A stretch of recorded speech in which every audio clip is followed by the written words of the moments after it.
നമസ്കാരം, പുതിയൊരു വീഡിയോയിലേക്ക് എല്ലാവർക്കും സ്വാഗതം. ഇപ്പോഴേ ഒളിച്ചോട്ടം ട്രെൻഡിങ് ആണ്. അപ്പോൾ ഞാൻ ഇന്നലെ വാലന്റൈൻസ് ഡേക്ക് ഒരു കമൻറ്റ് കണ്ടതാണ്. അതായത് എൻ്റെ ഭർത്താവ് എന്നോടൊന്നും ചോദിക്കാറില്ല. ഞാൻ വിളിച്ചു കഴിഞ്ഞാൽ ആദ്യം ചോദിക്കുന്നത് ഗ്യാസ് തീർന്നോ, അതുപോലെ തന്നെ പച്ചക്കറി തീർന്നോ, ഉള്ളിയില്ലേ, ഇന്നെന്താ കറി വെച്ചത്, ഇത് മാത്രമാണ്. അങ്ങേർക്ക് സ്നേഹത്തിലൊരു മുത്തം തരാനോ ഇല്ലെങ്കിൽ ഒന്നിനും അങ്ങേർക്ക് സമയമില്ല എന്നാണ് വീട്ടമ്മയുടെ പരാതി. അതായത് എല്ലാ കാര്യങ്ങളും എന്ന് പറഞ്ഞാൽ നമ്മുടെ കാമുകനെല്ലാം ചെയ്യുന്നുണ്ട്. പക്ഷേ എന്ന് പറഞ്ഞു കഴിഞ്ഞാൽ ഭർത്താവിൻ്റെ അടുക്കുന്ന ഇതൊന്നും കിട്ടുന്നില്ല.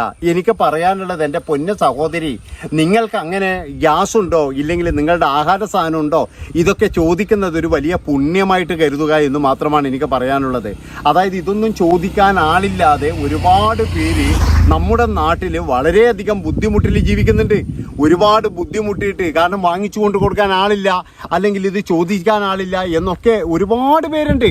അപ്പോൾ ഇതൊക്കെ ചോദിക്കുന്ന ഒരു ഭർത്താവ് നിങ്ങൾക്കുണ്ടെങ്കിൽ അയാളെ ദൈവമായിട്ട് കണക്കൂട്ടണം എന്നാണ് ഞാൻ പറയുന്നത്.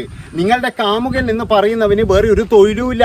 അവന് ജോലിക്ക് പോകണ്ട, അവന് അല്ലെങ്കിൽ മറ്റുള്ളവരെ വിഷമവും നോക്കണ്ട, അതുപോലെ മക്കളെ പോറ്റേണ്ട, ഒരു വസ്തുവും വേണ്ട. അവന് വേണ്ടതെന്ന് പറഞ്ഞാൽ 24 മണിക്കൂറും നിങ്ങളെ അങ്ങ് പറഞ്ഞ് സുഖിപ്പിക്കുക എന്ന് മാത്രമാണ്. നിങ്ങൾ കുളിച്ചോ, അല്ലെങ്കിൽ ഞാൻ കുളിപ്പിക്കണോ, പിന്നെ ഭക്ഷണം കഴിച്ചോ, തല തോർത്തി തരണോ, ഇതൊക്കെ ചോദിച്ചിട്ട് സുഖിപ്പിക്കുക. ഇത് മാത്രമാണ് കാമുകന് വേണ്ടത്. നിങ്ങളും ഇതാണ് നിങ്ങൾക്കും വേണ്ടത്. നിങ്ങളും ഇതാണ് ഈ 14-ാം തീയതി എന്ന് പറയുന്ന ഒരു ദിവസവും വെച്ചിട്ട് നിങ്ങളെല്ലാവരും ആലോചിക്കുന്നത് ഇത് തന്നെയാണ്. പക്ഷെ നിങ്ങളുടെ ഭർത്താവ് എന്ന് പറയുന്ന ആ മനുഷ്യൻ ചിലപ്പോൾ നിങ്ങളും നിങ്ങളുടെ വീട്ടിലുള്ള മറ്റംഗങ്ങൾക്കും കൂടി ഭക്ഷണം കൊടുക്കുന്നതിന് വേണ്ടിയിട്ട് അയാളെന്ന് പറഞ്ഞാൽ അഹോരാത്രം ജോലി ചെയ്യലായിരിക്കും. ചിലപ്പോൾ രാത്രിയും പകലെന്നില്ലാതെ ജോലി ചെയ്യുകയായിരിക്കും. ഗൾഫിലൊക്കെ ആണെങ്കിൽ പിന്നെ പറയാനേ ഇല്ല. ഓവർ ടൈം അടിച്ചിട്ട് ഓൻ്റെ കോട്ട തട്ടിയിട്ടുണ്ടാവുമായിരുന്നു. അപ്പോഴാണ് നിങ്ങൾ പറയുന്നത് നിങ്ങൾക്കൊരു സ്നേഹമില്ല, എന്ത് ചോദിച്ചു കഴിഞ്ഞാലും നിങ്ങൾ പറയുന്നില്ല, വിളിക്കുന്നില്ല, നിങ്ങൾ സ്നേഹത്തോടുകൂടി പെരുമാറുന്നില്ല എന്നുള്ള ഈ മുടന്തൻ ന്യായങ്ങൾ നിങ്ങൾക്കുണ്ടാകുന്നത് എന്നാണ് എനിക്ക് പറയാനുള്ളത്. അതായത് 2-3 ദിവസം മുമ്പ് ഒരു ഡോക്ടറുടെ ഭാര്യ ഒളിച്ചോടി. ഈ ഡോക്ടറുടെ ഭാര്യ ഒളിച്ചോടി കഴിഞ്ഞതിന് ശേഷം എന്ന് പറഞ്ഞാൽ ഈ സ്ത്രീയും പറയുന്ന ഒരു കാര്യമുണ്ട്. ഭർത്താവിന് എന്നോട് സംസാരിക്കാൻ സമയമില്ല, ഭർത്താവിന് എന്നെ കെയർ ചെയ്യാൻ സമയമില്ല, അയാൾക്ക് എങ്ങനെ നോക്കിക്കഴിഞ്ഞാലും ഡ്യൂട്ടി മാത്രമാണ്. അതായത് ആ മനുഷ്യനാണെങ്കിൽ ഈ സ്ത്രീയെയും അതുപോലെ തന്നെ എന്ന് പറഞ്ഞാൽ ഈ സ്ത്രീയുടെ കുടുംബാംഗങ്ങളെ വരെ രക്ഷിച്ച ഒരു മനുഷ്യനാണ്. അതായത് ഈ സ്ത്രീയുടെ അനുജത്തിമാരുടെ കല്യാണം വരെ കഴിച്ചു വിട്ടത് ഈ ഒരു മനുഷ്യനാണ്. കാരണം ഇതിന് ബാപ്പയോ അച്ഛനോ ആരുമില്ല. അതുകൊണ്ട് തന്നെ എന്ന് പറഞ്ഞാൽ ഒരു സഹോദരൻ്റെ സ്ഥാനത്ത് നിന്നിട്ട് ഇതിൻ്റെ സഹോദരിമാരെ എല്ലാവരെയും നല്ല രീതിയിൽ വിവാഹം കഴിപ്പിച്ച് അയച്ച ആ ഒരു ഡോക്ടറെയാണ് അവൻ്റെ ഭാര്യ പറയുന്നത് അയാൾക്ക് സ്നേഹമില്ല, 24 മണിക്കൂറും അയാൾക്ക് ആശുപത്രിയാണ്, അതുകൊണ്ടാണ് ഞാൻ എൻ്റെ കൂട്ടുകാരൻ്റെ കൂടി ഒളിച്ചോടിയത് എന്ന് ഉളുപ്പില്ലാതെ പറഞ്ഞിട്ട് ആ സ്ത്രീ പോവുകയും ചെയ്തു. ആലോചിച്ച് നോക്കണം നിങ്ങൾ. അതുപോലെ തന്നെയാണ് മറ്റൊരു കാര്യം എന്ന് പറഞ്ഞു കഴിഞ്ഞാൽ ഇപ്പോഴേ ഒരു പുതിയൊരു മോഡൽ ഒളിച്ചോട്ടാണ്. എന്താണെന്ന് വെച്ച് കഴിഞ്ഞാൽ ഈ ക്ലാസ്മേറ്റ് എന്ന് പറയുന്ന സിനിമ ഇറങ്ങിയതിന് ശേഷം എന്ന് പറഞ്ഞാൽ പഴയ ഗ്രൂപ്പുകളെല്ലാം ഒന്ന് തല്ലി കൂട്ടിയിട്ട് കുറേ എണ്ണം വന്നിട്ടുണ്ട്. അതിൻ്റെ അകത്ത് എന്ന് പറഞ്ഞു കഴിഞ്ഞാൽ ഭയങ്കര പഞ്ചാരടി തന്നെയാണ്. വയസ്സ് എന്ന് പറഞ്ഞു കഴിഞ്ഞാൽ 50-53 വയസ്സുള്ള ആൾക്കാരാണ് എല്ലാം. അപ്പോൾ ഇവരൊക്കെ എന്ന് പറഞ്ഞു കഴിഞ്ഞാൽ ഒളിച്ചോടുന്നുണ്ട്. കഴിഞ്ഞ ദിവസം എന്ന് പറഞ്ഞാൽ കാസർഗോഡ് നിന്ന് ഒളിച്ചോടിയ ഒരു തള്ളക്ക് 53 വയസ്സാണ്. കൂട്ടുകാരനായ ഓട്ടോ ഡ്രൈവറുടെ കൂടെയാണ് ഒളിച്ചോടിയിരിക്കുന്നത്. കാരണം എന്താണെന്ന് വെച്ച് കഴിഞ്ഞാൽ 10ാം ക്ലാസ് മുതൽ ഇവർ 10ാം ക്ലാസ് വരെ പഠിച്ചതാണ്. ആ പഠിക്കുന്ന കാലത്ത് എന്ന് പറഞ്ഞാൽ ഇവർ 10ാം ക്ലാസ് വരെ ഭയങ്കര പ്രണയമാണ്. പിന്നീട് എന്ന് പറഞ്ഞാൽ വീട്ടമ്മേൻ്റെ കല്യാണം കഴിഞ്ഞ് ഇവർ കാസർഗോഡേക്ക് പോയി. അതിനുശേഷം ഈ കോളേജ് ഗ്രൂപ്പും മറ്റേ ഗ്രൂപ്പെല്ലാം തട്ടിക്കൂട്ടുന്ന സമയത്താണ് വീട്ടമ്മേൻ്റെ നമ്പർ കിട്ടിയത്.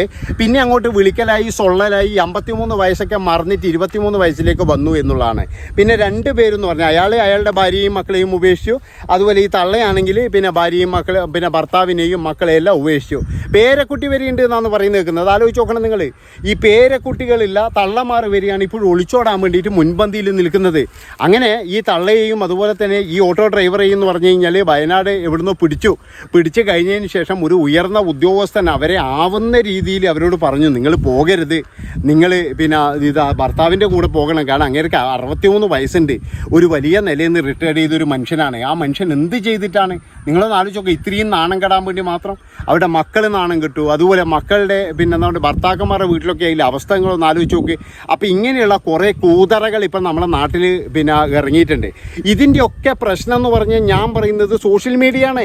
അതായത് സോഷ്യൽ മീഡിയയിൽ ഒരു പോസ്റ്റ് ഇടും, ഏതെങ്കിലും ഒരു ഞരമ്പനൊരു പോസ്റ്റ് ഇടും. എന്താണെന്ന് വെച്ചാൽ നിങ്ങളുടെ ഭർത്താവ് നിങ്ങളെ വിളിച്ചിട്ട് എന്താണ് ഇന്ന് ചോദിച്ചത് എന്ന് പറഞ്ഞിട്ട് പോസ്റ്റ് ഇടും.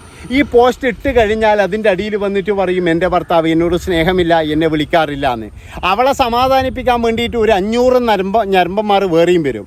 ഈ ഞരമ്പന്മാർ പിന്നീട് എന്ന് പറഞ്ഞു കഴിഞ്ഞാൽ ഇവരെ സമാധാനിപ്പിക്കലായി, തലോടലായി, പിന്നീട് നമ്പർ വാങ്ങിക്കലായി. അതായത് അതിലൊരു 3 എണ്ണത്തിനെങ്കിലും ഇവരെ കിട്ടുമെന്നുള്ളതാണ്. പിന്നീട് ഈ ഒരു 3 എണ്ണത്തിനെ ഇങ്ങനെ ഫിൽട്ടർ ചെയ്തിട്ട് ഒരെണ്ണത്തിലേക്ക് ചുരുങ്ങും. ഈ ഒരെണ്ണം പിന്നീട് എന്ന് പറഞ്ഞാൽ ഈ സ്ത്രീയെ വിളിക്കാൻ തുടങ്ങും. അതായത് ഭർത്താവ് കൊടുക്കാത്ത സ്നേഹം മുഴുവൻ എന്ന് പറഞ്ഞു കഴിഞ്ഞാൽ ഈ പിന്നെ ഇതിലൂടെ കണ്ട ആൾ കൊടുക്കുമെന്നുള്ളതാണ്.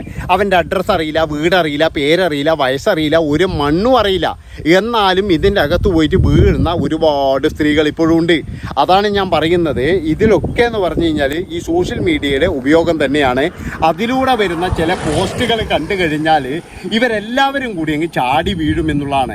ഇപ്പോൾ ഞാൻ ഇതിനിടയ്ക്കൊരു പോസ്റ്റ് കണ്ടു, നിങ്ങൾ കല്യാണം കഴിച്ചിട്ട് നിങ്ങൾക്ക് കിട്ടാത്ത സ്നേഹം എന്താണെന്ന്. ഒരു ഞരമ്പനെട്ടിയാണ്. അതിൻ്റെ അടിയിൽ വന്നിട്ട് എനിക്ക് കെയറിങ് കിട്ടുന്നില്ല എന്നൊന്ന് പറയുന്നു, എൻ്റെ ഭർത്താവിനെ വിളിച്ച് സംസാരിക്കുന്നില്ല എന്നൊന്ന് പറയുന്നു. പിന്നെ എൻ്റെ ഭർത്താവ് എന്ന് പറഞ്ഞു കഴിഞ്ഞാൽ 24 മണിക്കൂറും ജോലിക്ക് പോകുന്നവനാണ്, അയാൾ ഒരു ദിവസം പോലും ലീവ് എടുക്കൂല എന്ന് ഒരു സ്ത്രീ പറയുന്നതാണ്. അങ്ങനെ അതിൻ്റെ അടിയിൽ വന്നിട്ട് ഒരുത്തൻ കമൻറ്റ് ചെയ്യാണ്, ഞാൻ എല്ലാ ദിവസവും ലീവാണ്, അതുകൊണ്ട് എല്ലാ ദിവസവും ഞാൻ വിളിക്കാമെന്ന് ഒരുത്തൻ പറയുന്നത്. അതുപോലെ അങ്ങനെയുള്ള ഒരുപാട് കമൻറ്റുകൾ ഈ ഞരമ്പന്മാർ മുഴുവൻ എന്ന് പറഞ്ഞാൽ ആ സ്ത്രീയുടെ ഇൻബോക്സിലേക്ക് പോയിട്ടുണ്ടാകും. അവർ ചിലപ്പോഴെന്ന് പറഞ്ഞാൽ ഇതിൽ പെട്ടിട്ടുണ്ടാകും, ഈ കെണിയിൽ പെട്ടിട്ടുണ്ടാകും. കാരണം എന്താണെന്ന് വെച്ചാൽ എവിടെന്നെങ്കിലും ഒരു തലോടൽ കിട്ടുമ്പോഴോ ഇല്ലെങ്കിൽ ഒരു ആശ്വാസവാക്ക് കിട്ടുമ്പോഴോ ഈ സ്ത്രീകൾ എന്ന് പറയുന്നത് പെട്ടെന്ന് വീണു എന്നാണ് പറയുന്നത്. പക്ഷെ അങ്ങനെയൊന്നുമല്ല. മര്യാദയ്ക്ക് ജീവിക്കുന്ന ഒരുപാട് നല്ലവരായ ആൾക്കാരുണ്ട്.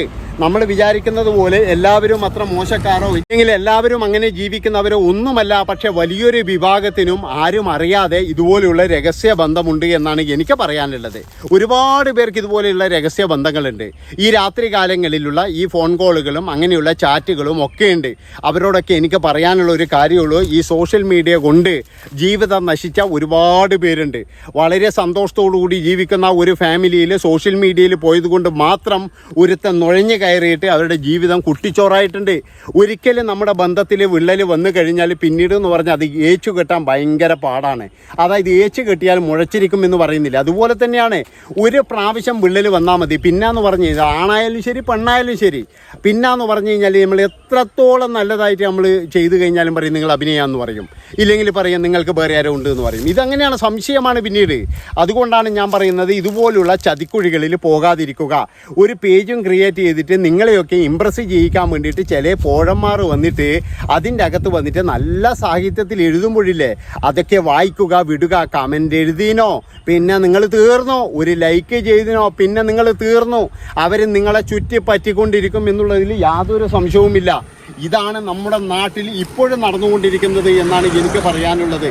അതുകൊണ്ട് തന്നെ എന്ന് പറഞ്ഞാൽ ഈ അമ്മാവന്മാരാണ്, അമ്മാവന്മാർക്ക് സ്നേഹിക്കാൻ അറിയില്ല. എൻ്റെ പൊന്നു മക്കളെ, അമ്മാവന്മാരുടെ ജീവിതം എന്ന് പറഞ്ഞാൽ നല്ല ജീവിതമാണ്. അതായത് അവരാണ് ശരിക്കും ജീവിക്കുന്നത്. അതുകൊണ്ട് എല്ലാവരും എന്ന് പറഞ്ഞു കഴിഞ്ഞാൽ വളരെ കെയറായിട്ടിരിക്കുക. അവനവൻ്റെ കുടുംബം മാത്രമാണ് ഏറ്റവും വലുത്. അല്ലാതെ ആരെങ്കിലും തരുന്ന കുളിച്ചോ ചായ കുടിച്ചോ ഇതൊന്നുമല്ല ജീവിതം എന്ന് പറഞ്ഞാൽ. ജീവിതം എന്ന് പറഞ്ഞു കഴിഞ്ഞാൽ ഒരു വലിയ പുസ്തകം തന്നെയാണ്. അപ്പോൾ ഇത്രയും പറഞ്ഞുകൊണ്ട് ഈ ഒരു വീഡിയോ ഇവിടെ വെച്ച് വൈൻഡപ്പ് ചെയ്യാണ്. നന്ദി, നമസ്കാരം.